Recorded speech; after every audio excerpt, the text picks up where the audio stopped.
Halo, selamat pagi, siang, sore, atau malam ketika kalian menonton video ini. Di video kali ini saya akan membandingkan Honda Vario 125 generasi terbaru dan generasi sebelumnya secara fisik atau secara desain ya. Dan di sini saya membandingkannya secara foto. Jadi mohon maaf karena saya belum bisa membandingkan secara langsung. Jadi saya berusaha di sini saya tampilkan beberapa slide atau klip untuk membandingkan secara gambar. Dan saya usahakan ini angle-nya saya mirip-miripkan ya, meskipun ada beberapa nanti yang kurang sama ya. Jadi mohon maaf sebelumnya. Simak videonya sampai selesai. Kita akan mulai dari yang depan dulu.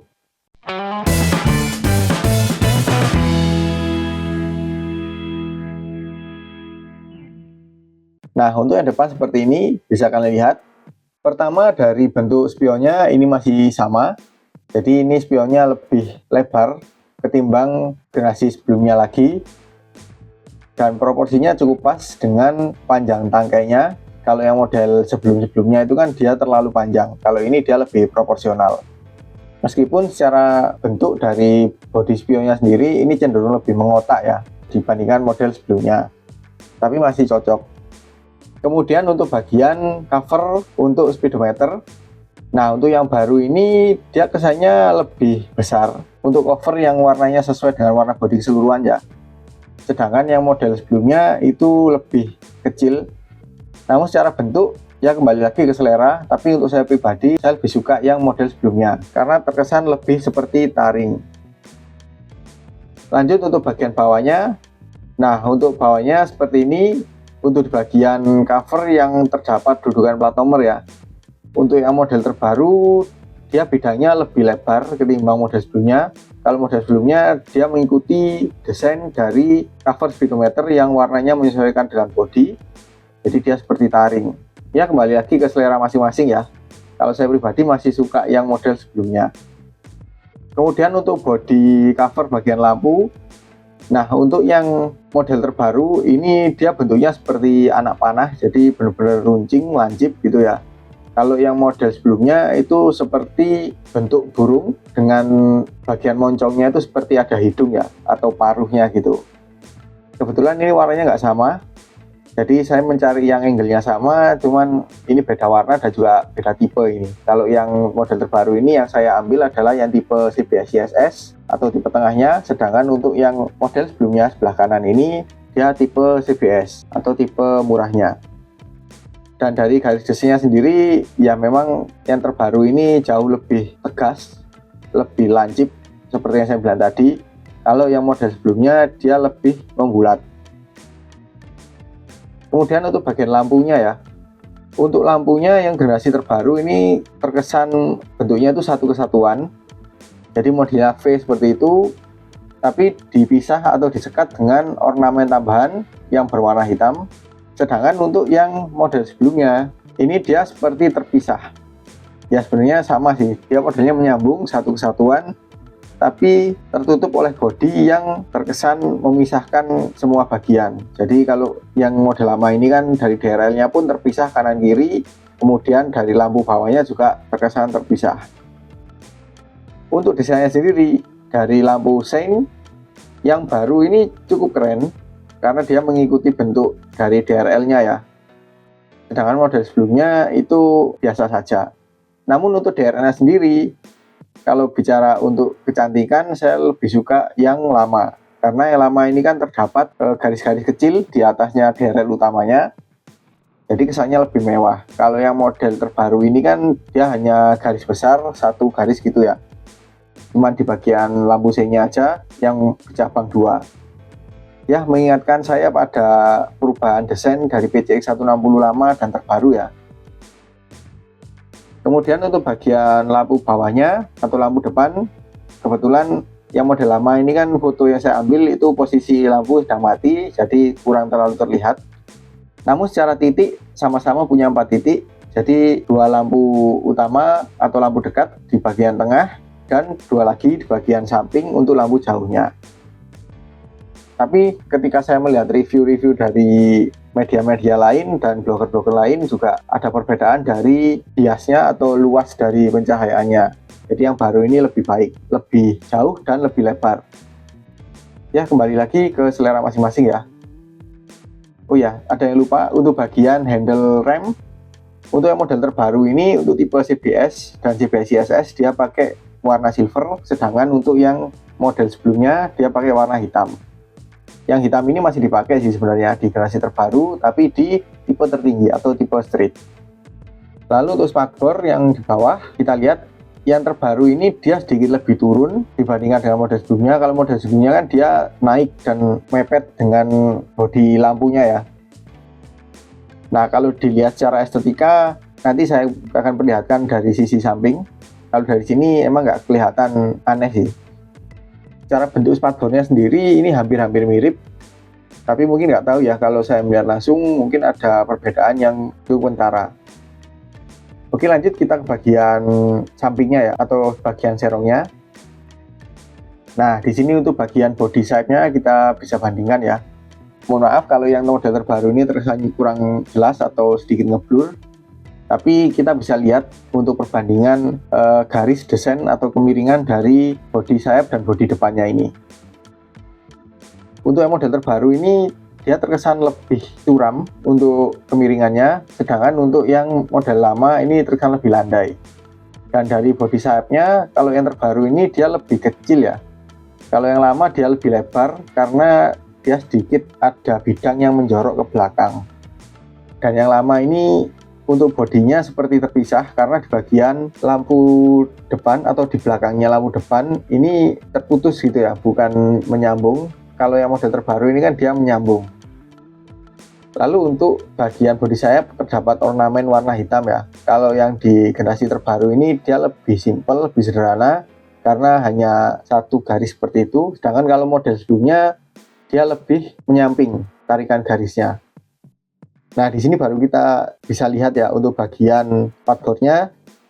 Yang baru ini dia lebih banyak tekukannya dan lebih menurut saya lebih sporty. Kalau yang model sebelumnya dia lebih minimal untuk bagian tekukan bodinya dan lebih membulat.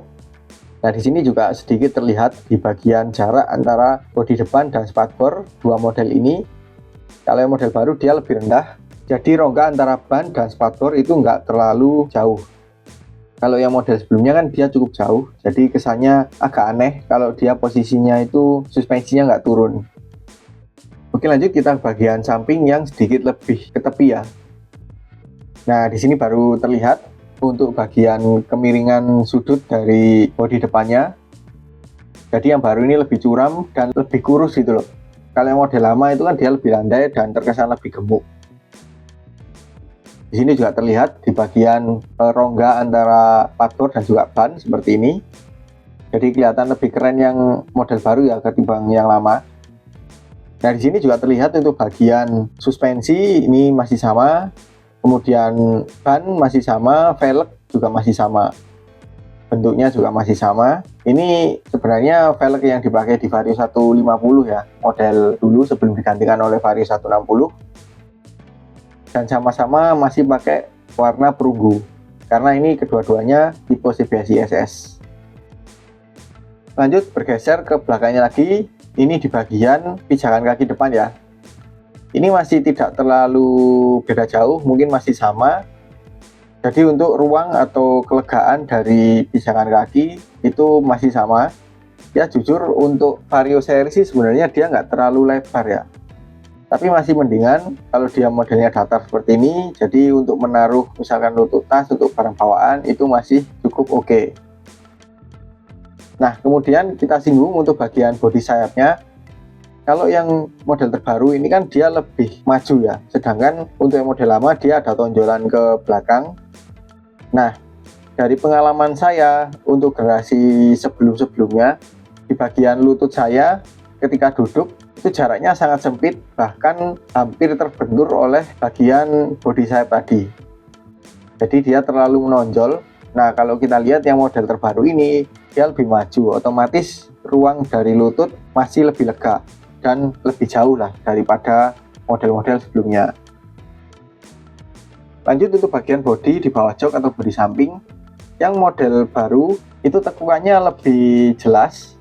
Ada rasa-rasa Vario 160-nya sih di sini. Jadi benar-benar terasa tonjol-tonjolannya, Sedangkan untuk yang model sebelumnya itu dia lebih dinamis, jadi bodinya nggak terlalu menekuk kemana-mana gitu ya. Kemudian bodi depannya lagi yang berwarna hitam doff. Untuk yang model terbaru ini tekukannya malah lebih sederhana ketimbang yang model lama, karena cukup minim tekukan-tekukan yang aneh-aneh. Sedangkan untuk yang lama dia secara bidang lebih luas ya, jadi kalian bisa nilai sendiri dari sini. Lalu yang ada perbedaan lagi adalah di bagian behel. Nah, untuk yang model terbaru dia behelnya seperti bentuk tanduk gitu, jadi dia ke belakang, kemudian bagian tengahnya itu masuk ke dalam. Beda dengan model sebelumnya yang dia itu lebih dinamis ya. Tapi kalau saya lihat yang baru ini lebih keren sih, karena lebih lebih tajam, lebih sporty gitu. Untuk joknya sendiri ini terkesan masih sama. Lalu di bawahnya lagi kita lihat bagian knalpot ini juga masih sama. Nah, kalau kita lihat dari samping yang lebih lurus seperti ini ya, yang model lama sedikit buram ya gambarnya, mohon maaf. Dari sini kita bisa lihat dari bodinya dulu. Yang model terbaru di bagian bodi yang di bawahnya behel pas itu sedikit ada overlapping untuk bagian bodi warna hitamnya. Untuk yang sebelumnya dia nggak ada overlappingnya. Kemudian ini nggak tahu emang beda atau bagaimana. Untuk bagian dudukan knalpot ini sedikit ada perbedaan garis ya.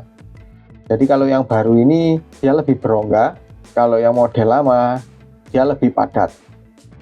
Kemudian dari spakbor kita lihat ini masih kelihatan sama. Saya masih suka sih dengan spakbor Vario seperti ini. Jadi benar-benar sporty karena terdapat tangkai warna silvernya di bagian ini. Nah, kalau kita lihat secara garis keseluruhan dari samping seperti ini ya keduanya. Jadi balik lagi ke selera masing-masing.